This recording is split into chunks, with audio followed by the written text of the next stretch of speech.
Nederlands. Extra Journaal. Vers van de pers. Dit is het Extra Journaal. We hebben voor u het belangrijkste nieuws op een rijtje gezet. Mijn naam is Kim Hendriksen en ik vervang Oscar deze maand. We beginnen met het nieuws dat Punda op weg is om zijn functie als stadscentrum te herstellen. Punda ondergaat een herontwikkeling met de opkomst van nieuwe appartementen, hotels en renovaties. Belangrijke projecten zijn onder andere de Majestic met 105 luxe appartementen en 186 hotelkamers en renovaties van het Academy Hotel en het San Marco Hotel. Ondanks enkele verwaarloosde eigendommen werkt DMO, de Downtown Management Organization, aan een visie genaamd The World of Punda. De positieve ontwikkelingen in Pietermaai, zoals het nieuwe Pyramid Marriott Hotel, versterken de optimistische toekomstverwachtingen voor beide districten. De overheid wordt echter opgeroepen om infrastructuurproblemen aan te pakken om de economische activiteiten te ondersteunen. 76% van de geslaagden aan het UOC is vrouw. Op vrijdag 5 juli heeft de Universiteit van Curaçao diploma's uitgereikt aan 240 afgestudeerden. Opvallend is dat 76% van hen vrouwen zijn. De ceremonie werd bijgewoond door prominenten zoals de minister van Financiën Sylvania en vertegenwoordigers van het ministerie van Onderwijs. Rector Francis de Lannoy vermeldde dat de afgestudeerden uit 14 verschillende landen komen. De jongste afgestudeerde is 21 jaar, terwijl de oudste 78 is. De registratie voor nieuwe studenten is al begonnen en verloopt online via de website van de UOC. Viveren is een serieus probleem geworden in de gemeenschap. Viveren op openbare wegen vormt een toenemend probleem waarbij de politie herhaaldelijk oproept om hiermee te stoppen. Viveren brengt niet alleen de daders in gevaar, maar ook anderen die niets met de situatie te maken hebben. Op 6 en 7 juli moest de politie ingrijpen in Salinha, waar wegen werden geblokkeerd en verkeer gehinderd. Medische professionals en andere vitale dienstverleners werden hierdoor belemmerd in hun werk. De politie heeft aangekondigd streng op te treden tegen deze gevaarlijke praktijken om orde en veiligheid op de wegen te herstellen. Pauletta vraagt opheldering over verkoop van woningen. Parlementariër Anna Maria Pauletta vraagt minister Charles Cooper om opheldering over de verkoop van de resterende woningen van Woningbouw NV. Ze wil weten welke stappen zijn ondernomen om de woningen over te dragen aan Fondation Casse Populaire, gezien hun financiële problemen. Sinds 1996 probeert de overheid de woningen te verkopen en Woningbouw NV te ontbinden. Maar er blijven nog 38 van de oorspronkelijke 167 woningen over.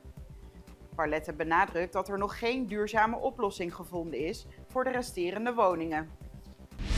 Een motorrijder is ernstig gewond geraakt na een ongeluk op de Karkensbaayweg. Een motorrijder is in de nacht van zaterdag op zondag ernstig gewond geraakt bij een ongeluk op de Karkensbaayweg. Het ongeluk gebeurde rond 12 uur 's nachts. Een auto en een motor raakten met elkaar in botsing. De auto liep aanzienlijke schade op. De motorrijder moest per ambulance naar het ziekenhuis worden gebracht voor medische behandeling. Tjurandy Martina is koninklijk onderscheiden. Tjurandy Martina heeft gisteren de onderscheiding Officer in de Orde van Oranje Nassau ontvangen.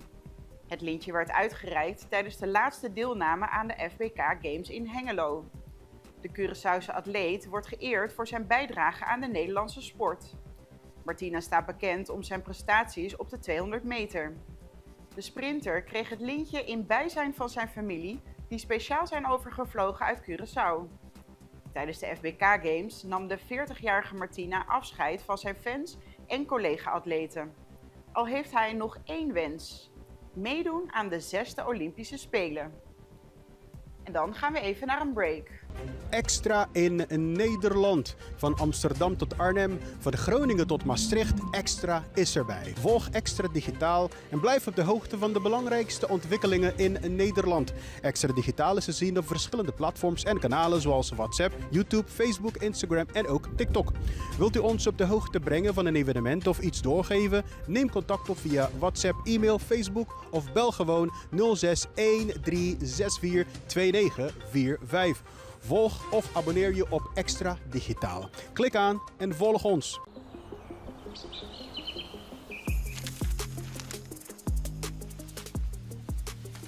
Welkom op Curaçao, een van de mooiste eilanden in de Caribiën, een ware parel. En het is een eiland waar je van heel veel zaken kunt genieten. Van de natuur, van de zee, van het eten, van de mensen en zoveel meer. Curaçao is een eiland waar heel veel gebeurt op het gebied van politiek, cultuur, sport en zoveel meer. En Extra Journaal brengt het belangrijkste nieuws van Curaçao. Maar we hebben ook aandacht voor al het nieuws op Bonaire en Aruba en op de bovenwinden, Saba, Sint Maarten en Sint Eustatius. En we belichten al het nieuws van alle kanten. Het nieuws is duidelijk, actueel en vers van de pers. Extra Journaal, elke werkdag op Salto. Op Curaçao zijn we de hele dag bezig met het maken van Extra Journaal. Volg ons op je favoriete Amsterdamse zender, Tauro.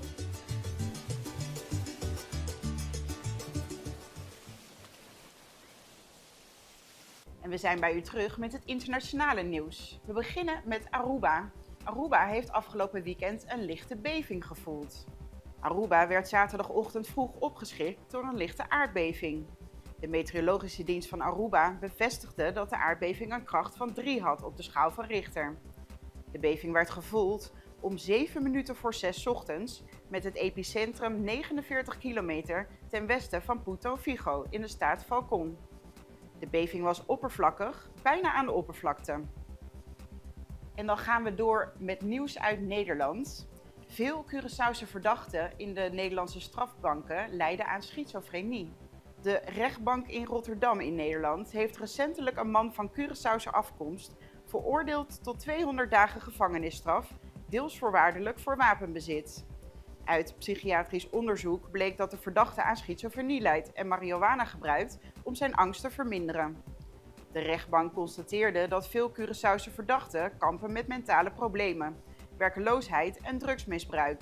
De verdachte was tijdens het delict psychotisch en heeft dringend behoefte aan mentale zorg. Naast de gevangenisstraf krijgt hij een verplichte behandeling en een verbod op drugsgebruik. En dan juni is wereldwijd de warmste maand ooit gemeten. Volgens de EU-klimaatmonitor was juni 2024 de warmste maand juni ooit geregistreerd, wat een reeks van 13 maanden van ongekende wereldwijde hitte voortzet. Dit volgt op een half jaar van extreme weersomstandigheden, zoals hittegolven en overstromingen. De recordtemperaturen zijn deels te wijten aan het El Niño-fenomeen en stijgende oceaantemperaturen. Ondanks de verwachte afkoeling door de aankomende La Niña-fase voorspellen wetenschappers dat 2024 mogelijk nog warmer kan zijn dan 2023.